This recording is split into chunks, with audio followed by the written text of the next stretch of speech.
When King Mahmud of the Black Islands died, his young son became king. A few weeks later, he married his cousin. The young king loved his wife very much, and he thought that she loved him. He was happy. But she was not a good wife, and she didn't love him. She also had magic powers. The king and the queen lived happily for 5 years. Then one afternoon, the young king heard a conversation between two of his wife's maids. They didn't know that he was listening to them. "It's sad that the queen doesn't love the king, isn't it?" one of them said. "Yes, it is," the other maid replied. "She's a bad woman. Every night she puts a sleeping potion in his wine. Then, when he is asleep, she goes out to meet her lover in the forest." The young king was horrified. He decided to watch his wife carefully. That night he didn't drink his wine, so he wasn't asleep when the queen got out of bed and left the palace. I followed her to the forest. Her lover was there, and they kissed passionately. When the young king saw them together, he was very angry. He took out his sword and hit the man on the neck. The man fell to the ground. Then the young king ran back to the palace before the queen had time to see his face. The next morning, the queen came to his room. She was wearing black clothes and she was crying. "Husband," she said, "I'm mourning my family. My father, my mother, and my 2 brothers are all dead." The young king said nothing. He knew that it was not true. The queen mourned for a year. At the end of this time, she built a black dome in the palace garden and filled it with precious carpets and paintings. Then she took her lover's body there. He wasn't dead, but he couldn't move or speak. She put him on a sofa in a dark room and built a beautiful fountain for him there. She went to see him every day and gave him soup and wine to drink. She cried all the time. 3 years passed. One day the young king went to the dome to speak to his wife. She was crying as usual. He was very angry. "I'm tired of your tears," he shouted, and he took out his sword. "You are a bad woman. I know that you keep your lover here." "Yes, I do," the queen replied. "I love him, and I hate you."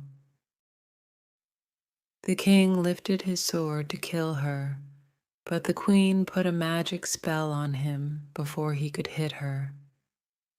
She turned his legs into a block of black marble. He couldn't move. Then she turned the 4 islands into 4 mountains, the city into a lake, and the people in the city into fish. After that, the queen visited the Black Dome every day.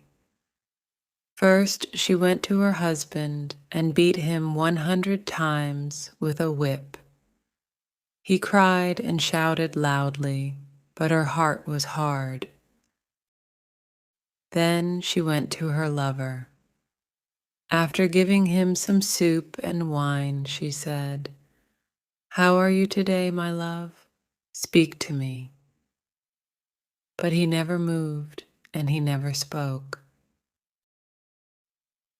Some years later, a king from a distant country traveled to the Black Islands.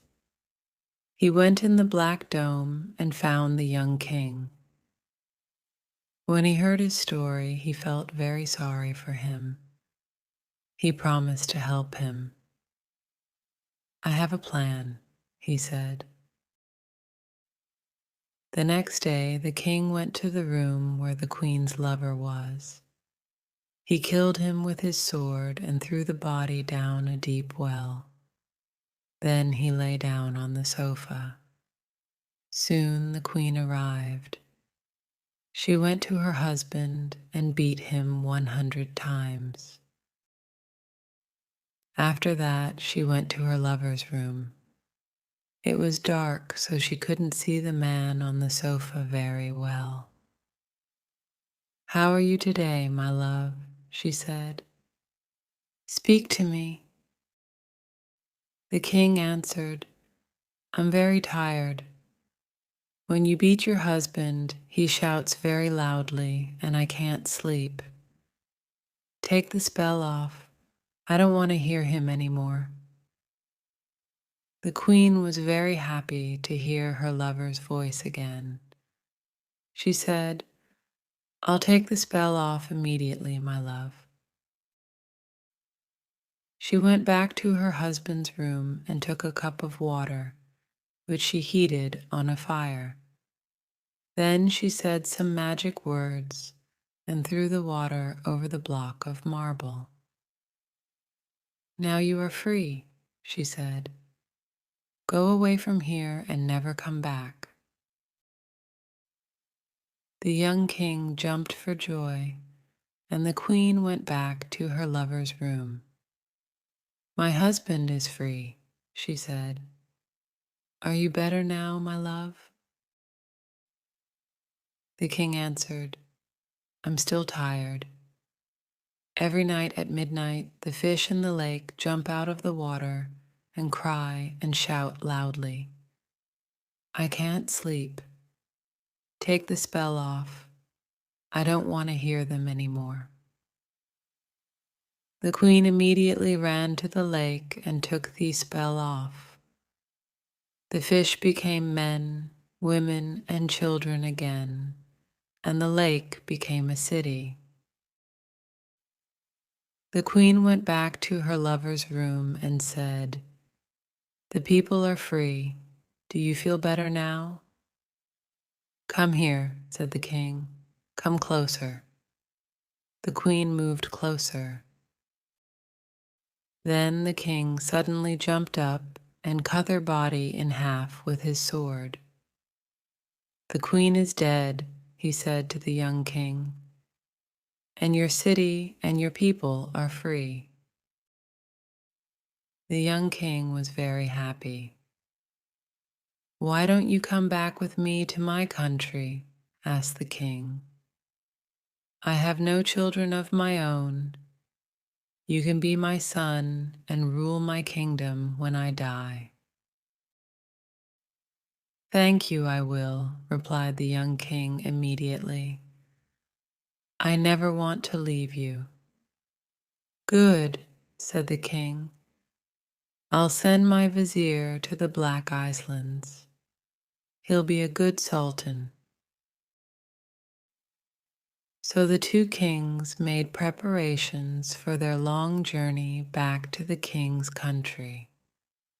They arrived safely, and they both lived peacefully for the rest of their lives.